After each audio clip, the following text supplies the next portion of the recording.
Hello guys, welcome to my YouTube channel. Please kindly like, share and subscribe. Okay guys, we really need to talk about Chelsea and Liverpool game yesterday. I was like, wow, where did Enzo Maresca get this boldness from? Like, the tactical setup was top notch. In fact, I would actually give credit to Enzo Maresca. The only thing I am not happy about Chelsea currently is Enzo Maresca getting sending off. Like, you're getting 4 red cards in 4 consecutive matches. Sanchez got on against Manchester United, Joao Pedro, Chalobah, and now Enzo Maresca. I think they really need to increase their level of discipline. Although Chelsea, the team actually tried, because I don't think any player got a yellow card in the match. Yeah, it is unlike Chelsea. In fact, I was even scared that would cancel or not pick up a yellow card. But credit to the team, they did well. They performed extremely good. Like, I was feeling bad for Liverpool, because usually during pre-analysis, most people predicted that Liverpool would either win this match, or maybe the best Chelsea will get is actually a draw. And Enzo Maresca channeled his Jose Mourinho factor, getting himself sent off while trying to celebrate the win. It was actually beautiful scenes at Stamford Bridge yesterday. So straight away, I'm going to make some analysis in this game. In fact, I loved the boldness of Enzo Maresca. You were with your first choice centre backs. You had to go with Achipong and Badiashile, which Badiashile actually did very well. Like, I loved the performance he gave yesterday. Achipong also is actually a brave centre back. And the funniest thing is, Chelsea fans, they complain a lot that, some days we have Reece James, Gusto, Achipong on the bench. You keep your 3 right backs on the bench. Today, it was surprising that these 3 right backs were actually playing today's game. In fact, after the injury to Achipong and Badiashile, James had to come into the centre back while Gusto moves to the right back. So kudos to Enzo Maresca for this game. I think I'll give him a 7/10. The reason why I'm giving him a 7 is he should have controlled his emotions, not to get a red card, because these disciplinary issues. I think in the Premier League currently, Chelsea has the highest number of red cards. Even in the Champions League, Joao Pedro had a red card, which is not actually good. So I will talk about a few things. I've talked about Achipong and Badiashile. This centre back pairing was actually good. Cucurella and James were fantastic yesterday. Very, very fantastic. I know everybody is saying, "Oh, why has he not talked about Cancelo?" We're coming to that midfield soon. Cucurella was brilliant against Mohamed Salah. In fact, I felt Salah didn't play this match, although he was inside the team. Like, he played with the team, he was on the field, but I just felt he was excluded. Maybe Liverpool were playing 10 men, because I didn't really see any sight of Mohamed Salah. The Salah we usually know last season, 2 seasons ago. Credits to Cucurella. In fact, Reece James did a great job. Reece James inverted into that midfield, played the right back, played the centre back. What a captain's performance is that! It was a fantastic performance. Also, I want to talk about Malo Gusto. I don't know. Gusto is not actually a goal scorer. Yeah, I must say. I don't think he has scored any goal, and he has played maybe 50 matches or more in the blue shirts. Should be more than 50 if I get my facts right. But I think this guy is young, yeah, but I think he does the basics. He's not a goal scorer. He's not a threat going forward. But if you need, on his good day, he actually plays beautiful football. And yesterday he was exceptional. Like, the motivation the team had was fantastic. He was exceptional. Like when I saw him, the stuffs he was doing, going forward, inverting, playing like a 10 and everything, I was like, wow, this guy is a versatile player. He's not a goal scorer. He might not score goals. He might give you few assists, but actually he does the basics. And yesterday was actually a good performance generally from the team. I'm going to talk about the midfield.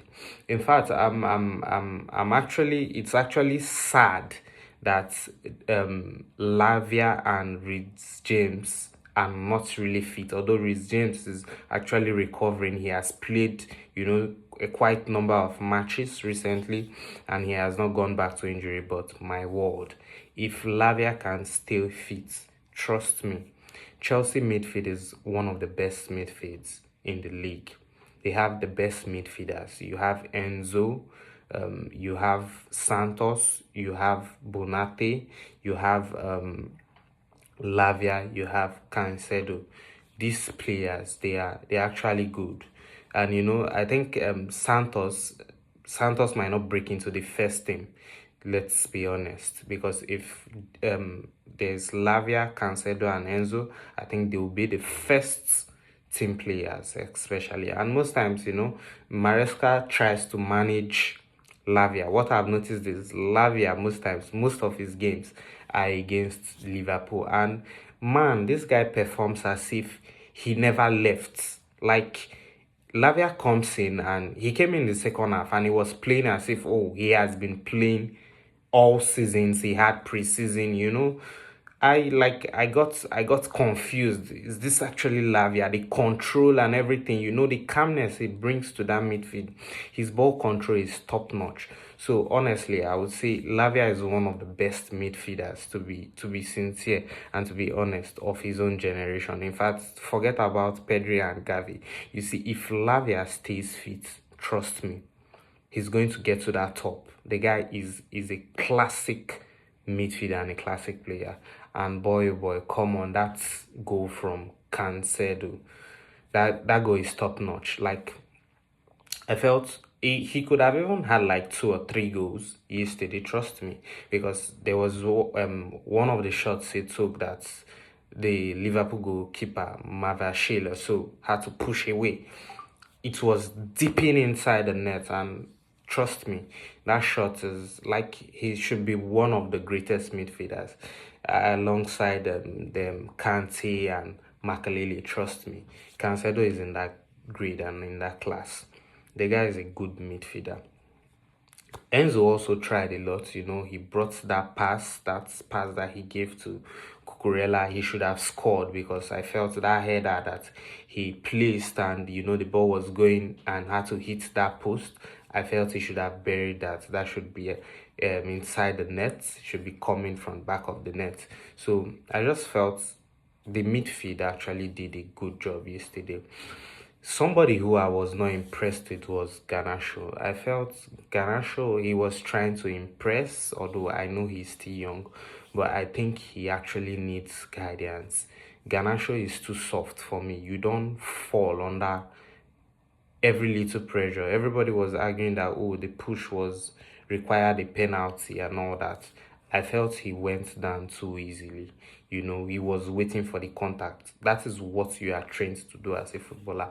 But at times, the referee is not going to give it to you always. Some days you might be lucky. Some referees might have given that as a penalty, and maybe VAR would have agreed with them.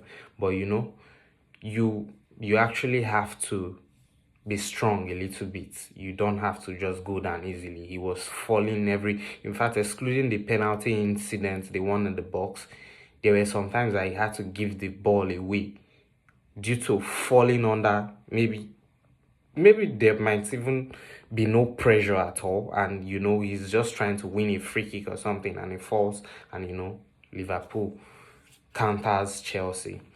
I will also talk about Neto. Neto was working really hard yesterday, going forward, coming back, and all that. And the person I'm even actually trying to see how it's going to fit in is Joao Pedro. I think Joao Pedro is not actually a 9, because yesterday I didn't really see any huge performance from him. I think Maguire would have come in as a 9 and maybe Joao Pedro would have played behind him. Maybe he might have enjoyed it. Something like what Maresca did with Delap and Joao Pedro. But kudos to him. He kept on running even when he was not getting the ball. Even when Van Dijk and Konate were trying to frustrate him, he kept on running. He did his job. But I'm not going to rate him high because, Chelsea usually have these strikers that turn up in big games. When you see the likes of Diego Costa, Didier Drogba, these are big name strikers. Although Pedro still has time, so I believe he can actually develop. He actually tried his best. Another person I was really surprised about them was Hato. Hato really tried, coming in to replace Badishil. I think he replaced Badishil or Ashipong, one of them. He came in and, he had to pair in with James at that centre back. Like, they did fantastic. Although I think Liverpool scored, but that goal that Liverpool scored, it was actually a good control from Isak, trying to control the ball from himself. And while Gusto was watching, Cody Gakpo pounced on it and scored. I won't blame Sanchez for that goal, but he had some nervy moments where he had to throw passes away, even when not under pressure and all that. But I think he did fantastically well.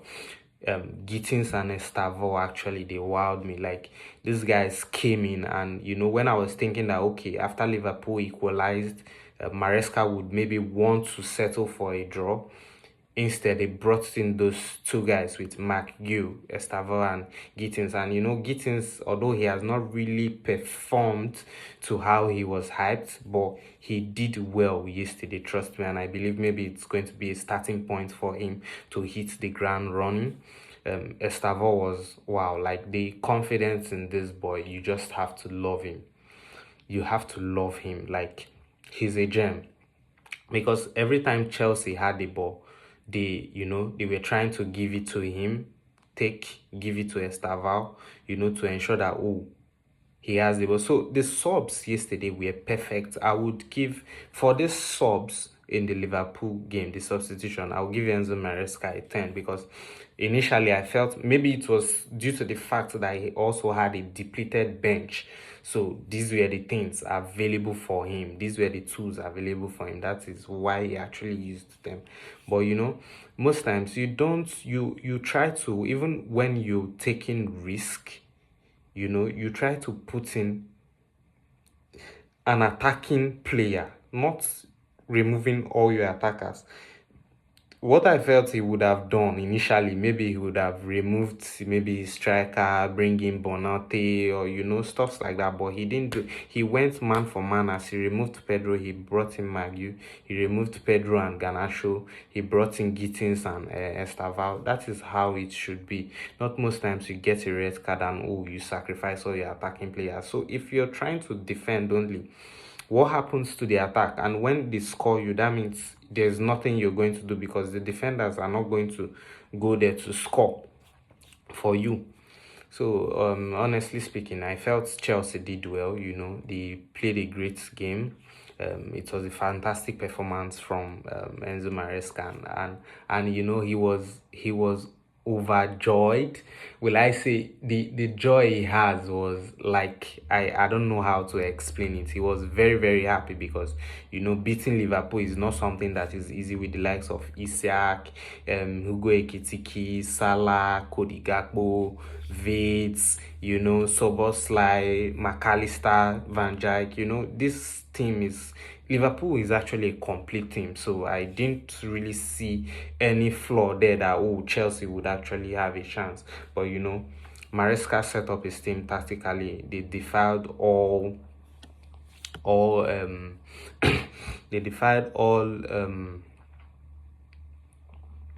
all odds, and they had to win this game, which means if Man City win, they are going to be finishing 7th before the international break. It is a good one. I think it's going to give kickstart his season. He should try to manage his players, and Cancelo is actually a gem. That's just all I have to say. the goal was like, wow. So if he keeps shooting that way, he's going to keep scoring because he has this shot power like Kante as well. So let me know what you think in the comment section. Let's go. Do you think Chelsea is going to finish top 4 this season, or they are going to finish outside the top 4? Chelsea is the current world champion. Let me know what you think in the comment section. Let's go.